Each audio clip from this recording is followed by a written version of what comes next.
हाँ जी, शाम की राम राम। कैसे हैं आप लोग? आप लोगों का स्वागत अभिनंदन है आपके, मेरे और माता रानी के खूबसूरत से इस यूट्यूब चैनल पर। मैं आपको बता दूं कि कल है आशा दशमी व्रत। आशा दशमी व्रत क्या होता है? अपनी आशाओं को, अपनी कामनाओं को पूर्ण करने के लिए जो व्रत रखा जाता है, इस व्रत के बारे में महाभारत काल में श्री कृष्ण भगवान ने स्वयं बताया था कि ये व्रत आपको आपकी सभी आशाओं को पूर्ण करता है। और ये महाभारत काल से माना जा रहा है कि दसों दिशाओं से, जो दसों दिशाओं की देवियां हैं, इसमें उनकी पूजा होती है, माँ पार्वती की पूजा होती है।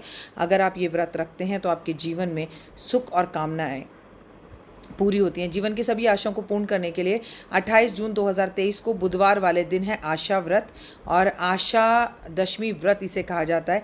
एकादशी से ठीक एक दिन पहले व्रत कैसे करें? दशमी वाले दिन सुबह प्रातःकाल में उठें, नित्य कर्म आदि करें और स्नान आदि करें, सभी देवताओं का पूजन करें, दसों दिशाओं की अधिपति जो देवियां हैं उनको याद करें।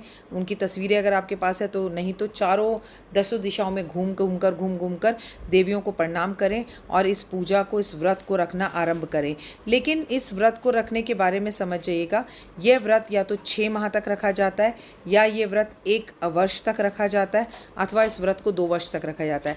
यानी या तो 6 महीने की शुक्ल पक्ष कृष्ण पक्ष की दोनों दशमी का व्रत आप रखेंगे, या 1 साल तक के लिए रखेंगे, या 2 साल तक के लिए रखेंगे। इस व्रत में सबसे पहले पार्वती माँ की पूजा की जाती है, क्योंकि पहले दसों दिशाओं की जो रानी है वो माँ पार्वती हैं, और फिर दसों दिशाओं में एक एक देवी को स्थान दे दिया गया है। उन्हें याद कर कर अपनी आशाओं की कामना करते हुए आप आशा दशमी का व्रत रख सकते हैं। कहते हैं जो कुंवारी लड़की हैं अपनी आशा को पूर्ण करने के लिए मन से जिसे अपना पति मानती हैं, उसके लिए ये व्रत रख सकती हैं और अपने मन में ये कामना कर सकती हैं कि मेरा विवाह उसी से हो, तो आपकी जो आशा हो वो आशा पूर्ण होती है। और आशा दशमी का व्रत इस बार 2023 को 28 जून बुधवार वाले दिन है, यानी कि कल सुबह है। तो आप ये व्रत रख सकते हैं। कोई खास बड़े बड़े नियम नहीं है। इस व्रत में सुबह नहा धोकर भगवान की पूजाएं करनी है, दसों दिशाओं की देवियों को प्रणाम करना है। अगर इंटरनेट पर उनकी फ़ोटो मिल जाए तो उसे प्रणाम कीजिए, उसकी एक फ़ोटो निकाल लीजिए, उनके सामने गाय घी का दीपक जलाइए। अब ये पॉसिबल नहीं है हमारे लिए, तो हम पार्वती माँ की पूजा करें, पार्वती माँ की मांग भरें, पार्वती माँ को दसों दिशाओं की रानी समझकर प्रणाम कर कर अपनी आशा को बोलें और अपनी आशा उनके सामने रख दें।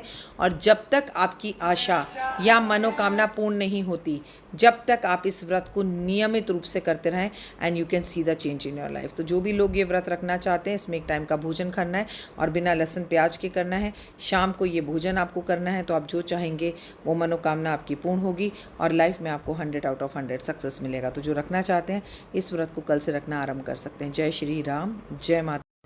तो भाई, अगर आप में से कौन कौन आशा दशमी का ये व्रत रख रहा है, इसका उद्यापन कल शाम को ही करना है आपको, क्योंकि परसों आपको एकादशी का व्रत रखना है।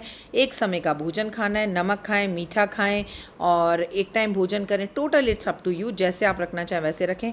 6 महीने के लिए, 1 साल के लिए या 2 साल के लिए, ये भी टोटल आपकी मर्जी है। लेकिन आशा दशमी का व्रत आपकी सभी मनोकामनाओं को पूर्ण करने वाला होगा। अगर आप रखना चाहते हैं तो आज से, यानी कि बुधवार 28 जून 2023 से आप आशा दशमी का व्रत रख सकते हैं। और परमपिता परमात्मा से ओए होए हाथ जोड़ के मेरी ये कामना है, जो इस वीडियो को देख रहे हैं, लाइक कर रहे हैं, व्रत रख रहे हैं, नहीं रख रहे हैं, उनकी सभी आशाओं को पूर्ण करना। मेरी तो एक बात मानो, दसों दिशाओं की तरफ देखकर प्रणाम कर कर कोटि कोटि सभी दसों दिशाओं की रानियों को, देवियों को कहना, मेरी आशाएं कामनाएं पूर्ण हो चुकी हैं, आप हमारे साथ हो और चारों तरफ से पॉजिटिविटी फैल रही है। बस ऐसा सोच के व्रत रख लेना। God bless you, good night, अपना ध्यान रखिए।